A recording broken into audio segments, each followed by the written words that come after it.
नमस्कार विद्यार्थी आणि पालक मित्रांनो, स्वागत है आपका फिर से एक बार हमारे साथ जुड़ने के लिए। देखो आज हम पूरा डिटेल में बात करेंगे महाराष्ट्र स्टेट के अंदर अगर आप एकेडमिक ईयर 2024-25 के अंदर जो कि सेमी गवर्नमेंट एमबीबीएस कॉलेज होते हैं ना, उनके अंदर अगर आप एडमिशन करना चाहते हो तो आपको महाराष्ट्र स्टेट के अंदर जितनी भी कैटेगरी होती है ना, तो कैटेगरी के हिसाब से मिनिमम कितनी फीस जो है फर्स्ट ईयर से लेकर लास्ट ईयर तक पे करनी होती है, उसके बारे में पूरी डिटेल में जानकारी आपके साथ शेयर करूंगा। साथ ही साथ मैं आपके साथ यहाँ पर अदर फीस भी शेयर करूंगा जो कि आपको साथ यहाँ पर डिपॉजिट लिया जाता है। हॉस्टल के लिए फीस कितना आ जाएगा, मेस के लिए फीस कितना आ जाएगा, उसकी भी डिटेल में जानकारी इस छोटे वीडियो के अंदर मैं आपके साथ शेयर करूंगा। साथ ही साथ देखो ये जो फीस स्ट्रक्चर है ना, ऑफिशियल 2024-25 का है, जो कि अपना महाराष्ट्र स्टेट का एक फीस रेगुलर अथॉरिटी होता है ना, तो यहाँ पर पूरा tuition fees, development fees upload किया जाता है और वही फीस जो है देन आगे चल के कॉलेज जो है ना अपनी वेबसाइट के ऊपर अपलोड कर देता है। तो उस फीस के बारे में पूरी डिटेल में जानकारी शेयर करूंगा, तो आप वीडियो को पूरा देखो, आपका हर डाउट यहाँ पर क्लियर हो जाएगा। देखो आपको जो फर्स्ट ईयर से लेकर लास्ट ईयर तक कंटिन्यू फीस पे करनी होती है ना, जो कि आपकी एक ट्यूशन फीस होती है, देन आपकी एक डेवलपमेंट फीस होती है, इस बात का आपको ध्यान रखना है। बाकी अगर कोई कॉलेज आपसे डिपॉजिट ले रहा है तो डिपॉजिट आपसे सिर्फ फर्स्ट ईयर का एडमिशन लेते समय ही लिया जाएगा और देन आपका डिग्री कंप्लीट हो जाएगा, इंटर्नशिप कंप्लीट हो जाएगा, या फिर जब आपका लास्ट ईयर कंप्लीट हो जाएगा देन आपको पूरा का पूरा पैसा जो है रिफंड किया जाता है, इस बात का आपको ध्यान रखना है। या फिर जैसे कि महाराष्ट्र स्टेट के अंदर एक कॉलेज है जो कि उल्लास पाटिल मेडिकल कॉलेज है जलगांव का, तो वहां पर कोई भी डिपॉजिट नहीं लिया जाता, इस बात का भी आपको ध्यान रखना है। देन उसके बाद एक अदर कॉलेज आता है जैसे कि भारत रत्न अटल बिहारी वाजपेयी, वहां पर डिपॉजिट लिया जाता है लेकिन बहुत कम डिपॉजिट लिया जाता है, उस बात का भी आपको ध्यान रखना है। अगर आपको एकदम डिटेल मतलब हर एक कॉलेज का अलग अलग फीस स्ट्रक्चर देखना है पूरा, कि वहां पर लाइब्रेरी का फीस कितना है, लाइब्रेरी का चार्ज कितना है, लाइब्रेरी का डिपॉजिट कितना है, देन उसके बाद वहां पर हॉस्टल का डिपॉजिट कितना है, हॉस्टल का फीस कितना है, हॉस्टल कंपलसरी है या नहीं, या फिर मेस का फीस कितना होता है, या फिर जो भी अदर फीस होती है, यूनिवर्सिटी का एलिजिबिलिटी फीस कितना होता है, कैटेगरी के हिसाब से कितनी पे करनी होती है, उसका अगर डिटेल में वीडियो चाहिए तो मैंने पूरे के पूरे जितने भी कॉलेज का फीस स्ट्रक्चर 2023-24 का जो भी है ना, तो पूरा का पूरा मैंने अपलोड किया हुआ है। आप चैनल की प्लेलिस्ट जाके वहां पर कॉलेज वाइज फीस स्ट्रक्चर आपको कैटेगरी के हिसाब से कितनी देनी होती है वो भी चेक कर सकते हो। देन 2024 का भी कोई कॉलेज ने मतलब लगभग 5 to 6 कॉलेज ने अपलोड किया है, तो उनका भी मैंने डिटेल में वीडियो बनाकर आपके साथ शेयर किया है, तो आप प्लेलिस्ट के अंदर जाइएगा, वहां पर 2024 का भी फीस आपको देखने को मिल जाएगा। देखो यहां पर ये जो फीस होता है ना, ट्यूशन एंड डेवलपमेंट फीस आपको फर्स्ट ईयर से लेकर लास्ट ईयर में पे करना होता है। अगर बात करें यहाँ पर कि कैटेगरी के हिसाब से फीस कैसे डिवाइड किया जाता है, सबसे पहले अगर बात करें, अगर आप एससी एसटी कैटेगरी में आते हो तो देन आपको यहाँ पर जो भी ट्यूशन फीस नजर आ जाएगी या फिर जो भी डेवलपमेंट फीस नजर आ जाएगी ना, आपको जीरो पे करनी होती है, आपको कोई भी फीस पे करने की जरूरत नहीं है। अगर आपको महाराष्ट्र स्टेट का 85% स्टेट कोटा के थ्रू सीट अलॉटमेंट हो जाता है, आपके पास कैटेगरी के ऑल डॉक्यूमेंट रेडी है, पूरे के पूरे डॉक्यूमेंट आपके पास होते हैं, देन आपको यहाँ पर ट्यूशन फीस, डेवलपमेंट फीस 0% पे करनी होती है। आपको यहाँ पर जस्ट अदर डिपॉजिट वगैरह जो भी लिया जाता है ना, वो आपको पे करना पड़ेगा। जस्ट अगर बात करें डिपॉजिट का तो मैक्सिमम 2 लाख तक आपसे डिपॉजिट लिया जाएगा, मिनिमम आपको यहाँ पर जीरो डिपॉजिट नजर आता है। जैसे कि मैंने उल्लास पाटिल मेडिकल कॉलेज आपको जलगांव का बताया, वहां पर कोई डिपॉजिट नहीं लिया जाता है। भारत रत्न अटल बिहारी वाजपेयी का नाम शेयर कर रहा हूं, वहां पर सिर्फ 30,000 रुपीज डिपॉजिट लिया जाता है। देन ऐसा मान के चलिए कि मिनिमम डिपॉजिट की बात करें तो जीरो से वो 30,000 का हो गया। देन मैक्सिमम की बात करें तो आपको कॉलेज का डिपॉजिट 2 लाख तक लिया जाएगा, उससे ज्यादा नहीं लिया जाएगा। तो ये पूरा जो भी डिपॉजिट का एक इन्फॉर्मेशन था, जनरल इन्फॉर्मेशन मैंने आपके साथ शेयर किया। तो एससी एसटी वाले बच्चों को कोई भी ट्यूशन फीस, डेवलपमेंट फीस नहीं देनी होती है और ये डिपॉजिट आपको 4 साल बाद रिफंड हो जाता है। अगर डिपॉजिट को हटा दे तो देन आपको जो भी अदर फीस देनी होगी यहाँ पर, जो कि जिम का फीस होता है या फिर जो भी लाइब्रेरी फीस होता है ना, 1,000, 20,000, 10,000, वही छोटा मोटा अमाउंट है, आपको यहाँ पर पे करना पड़ेगा। बाकी जो फीस आपको सेकंड ईयर थर्ड ईयर तक देनी होती है वो जस्ट आपको 1,500 एडमिशन फॉर्म का फीस देना होगा। बाकी ट्यूशन फीस, डेवलपमेंट फीस आपको पूरा गवर्नमेंट पे करता है, इस बात का आपको ध्यान रखना है। देन उसके बाद अगर आप अदर रिजर्व कैटेगरी में आते हो, जैसे कि महाराष्ट्र स्टेट की बात करें तो आपको यहाँ पर एसबीसी कैटेगरी नजर आ जाएगा। उसके बाद एक फीजे कैटेगरी आता है, एनटी के अंदर आपका एनटीबी, एनटीसी, एनटीडी आ जाएगा। तो ये जितनी भी कैटेगरी ना, इन्हीं कैटेगरी के लिए सिर्फ आपको यहाँ पर ट्यूशन फीस गवर्नमेंट पे करता है। बाकी जो आपका बचा हुआ डेवलपमेंट फीस है ना, आपको यहाँ पर पे करना होता है। और डेवलपमेंट फीस का अमाउंट आप चेक कर सकते हो, मिनिमम आपको 70,000 से लेकर मतलब 80,000 1 लाख के आसपास आपको नजर आ जाती है। तो आपको डेवलपमेंट फीस पे करनी होती है, बाकी आपका ट्यूशन फीस पूरा का पूरा आपको गवर्नमेंट पे करता है। और किस कॉलेज का ट्यूशन फीस कितना है, कॉलेज वाइज डेवलपमेंट फीस कितना है, टोटल फीस कितना है 2024 के लिए, वो भी डिटेल में इस वीडियो के अंदर हम पूरा देखेंगे। देखो ये होगा आपका एसबीसी, फीजे, एनटीबी, एनटीसी, एनटीडी, बस आपका इनकम 8 लाख से नीचे होना चाहिए, तो फिर आपका ट्यूशन फीस पूरा का पूरा आपको रिफंड मिल जाएगा, या फिर पहले आपका गवर्नमेंट पे कर देगा, इस बात का आपको ध्यान रखना है। देन इसके बाद देखो अदर एक रिजर्वेशन आता है, जैसे कि अगर कोई बच्चा ओबीसी की काउंसलिंग करेगा, ओबीसी कैटेगरी में आता है ना, देन आपको यहाँ पर क्या क्या करना होता है सेमी गवर्नमेंट के अंदर, तो आपको जो ट्यूशन फीस होता है ना, वो भी आपको 50% यानी कि आधा देना पड़ेगा,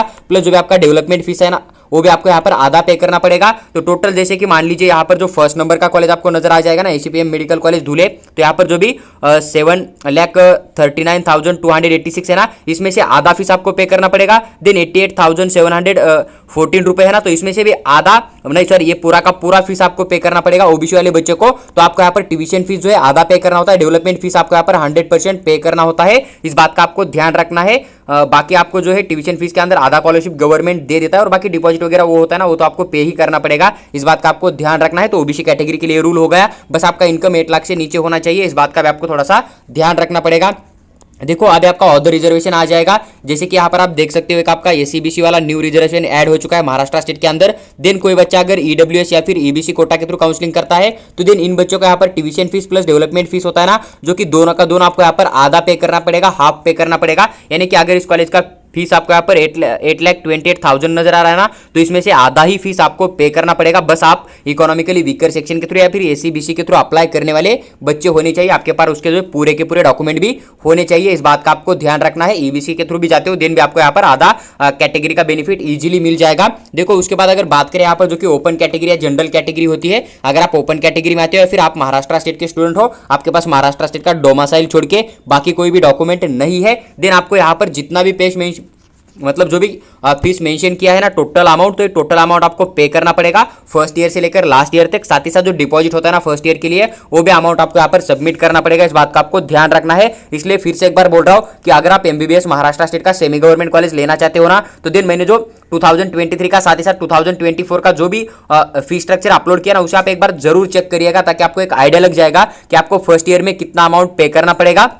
बस आप एक बात को ध्यान रखिएगा कि जो फर्स्ट ईयर का टोटल अमाउंट होगा ना, वो आपको पूरा हर साल पे करना नहीं होता है। उसमें से कुछ फीस वन टाइम होती है, कुछ फीस जो आपको हर साल पे करनी होती है। जो रेगुलर फर्स्ट ईयर से लेकर लास्ट ईयर तक फीस पे करना होता है ना, वो आपका tuition fees and development fees ही होता है। इस बात का आपको ध्यान रखना है। देखो यहाँ पर अगर फर्स्ट नंबर के कॉलेज की बात करें, तो आपको एसीपीएम मेडिकल कॉलेज धुले के अंदर नजर आ जाएगा। ट्यूशन फीस की अगर बात करें हम यहाँ पर, तो आपको लगभग यहाँ पर 7,39,286 नजर आ जाएगा। डेवलपमेंट फीस 88,714 नजर आ जाएगा। 8,28,000 आपको यहाँ पर जो टोटल फीस नजर आ जाएगा। उसके बाद देखो यहाँ पर MIMSR मेडिकल कॉलेज लातूर का नजर आ जाएगा। लातूर डिस्ट्रिक्ट के अंदर आपको सेमी गवर्नमेंट वाला कॉलेज नजर आ जाएगा। ट्यूशन फीस की बात करें तो यहाँ पर 7,65,217 नजर आ जाएगा। देन अगर डेवलपमेंट फीस की बात करें तो 1,14,783 आपको नजर आ जाएगा। तो लगभग 8,80,000 आपको यहाँ पर टोटल फीस इस कॉलेज का देखने को मिल जाएगा। देन उसके बाद देखो यहाँ पर SMBT Kashibai Navale medical college है पुणे के अंदर, पुणे डिस्ट्रिक्ट के अंदर आपको नजर आ जाएगा। ट्यूशन फीस की बात करें तो लगभग यहाँ पर 12,36,956 रुपीज नजर आ जाएगा। अगर डेवलपमेंट फीस की बात करें तो 1,85,544 नजर आ जाएगा। तो लगभग 14,22,500 आपको यहाँ पर एक साल का फीस नजर आ जाएगा। और यही फीस आपको जो है यहाँ पर लास्ट ईयर तक पे करना होगा। बाकी डिपॉजिट वगैरह जो भी लिया जाएगा वो आपका यहाँ पर कंटिन्यू नजर आ जाएगा। इस बात का आपको ध्यान रखना है। लेकिन डिपॉजिट सिर्फ फर्स्ट ईयर में लिया जाता है, सेकंड ईयर थर्ड ईयर में आपका नहीं लिया जाता है। और आपका डिग्री कंप्लीट होने के बाद आपको रिफंड भी दिया जाता है। इस बात का आपको ध्यान रखना है। 4 नंबर के कॉलेज की बात करें तो अश्विनी रूरल मेडिकल कॉलेज आपको यहाँ पर सोलापुर का नजर आ जाएगा। ट्यूशन फीस की बात करें तो लगभग यहाँ पर 8,80,357 रुपीज नजर आ जाएगा। अगर बात करें डेवलपमेंट फीस का तो 1,05,643 नजर आ जाएगा। अगर बात करें टोटल फीस का तो लगभग 9,86,000 आपको टोटल फीस इस कॉलेज का यहाँ पर देखने को मिल जाएगा, जो कि आपको फर्स्ट ईयर से लेकर लास्ट ईयर तक पे करना होगा।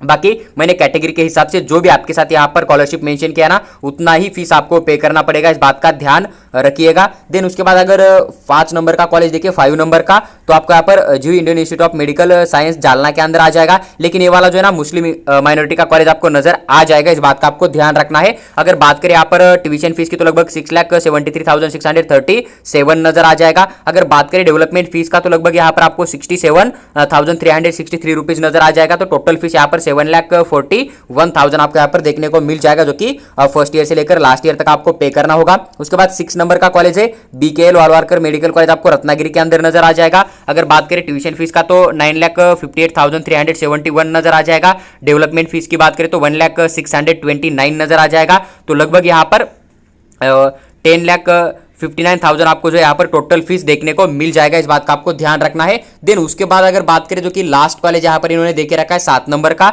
जो कि आपका भारत रत्न अटल बिहारी वाजपेयी मेडिकल कॉलेज पुणे का नजर आ जाएगा। यहाँ पर जितना फीस मेंशन है ना टोटल, तो वही फीस आपको देना पड़ेगा। इसके अंदर सिर्फ आप डिपॉजिट ऐड कर सकते हो 30,000 रुपीज। इस बात का आपको ध्यान रखना है। अगर ट्यूशन फीस की बात करें तो लगभग यहाँ पर 6,36,300 ₹64 देना पड़ेगा। डेवलपमेंट फीस की बात करें तो 63,636 रुपीज आपको देना पड़ेगा। दिन उसके बाद अगर बात करें टोटल फीस का तो 7 लाख आपको यहाँ पर नजर आ जाएगा। मान लीजिए कि कोई बच्चा अगर SC/ST कैटेगरी का होता है ना, तो यहाँ पर उसका एडमिशन सिर्फ 30,000 के अंदर डिपॉजिट एंड जो अदर फीस होता है ना छोटा मोटा, वो पे करके हो जाएगा। या फिर अगर आप जनरल कैटेगरी में आते हो या फिर कोई VJ NT SBC OBC category में आते हो, SCBC कैटेगरी में आते हो, आपका इनकम अगर 8 लाख से ज्यादा है और आपको भारत रत्न अटल बिहारी कॉलेज मिल जाता है तो देवन आपका 7,30,000 के अंदर आपका यहाँ पर कंप्लीट एडमिशन हो जाएगा। बाकी अदर फीस छोटी मोटी हो सकती है, तो आप प्लेलिस्ट के अंदर जाइएगा, वहां पर आपको 2024 के जो कॉलेज है ना MBBS के, उनका एक अलग प्लेलिस्ट मेरे चैनल के ऊपर नजर आ जाएगा। वहां पर जितने भी कॉलेज का अपलोड हुआ है 5 कॉलेज का मैंने मिनिमम अपलोड किया, आपको नजर आ जाएगा। और आने वाले समय में जो भी कॉलेज अपना ऑफिशियल फीस स्ट्रक्चर उनकी वेबसाइट के ऊपर डिक्लेयर करेंगे ना,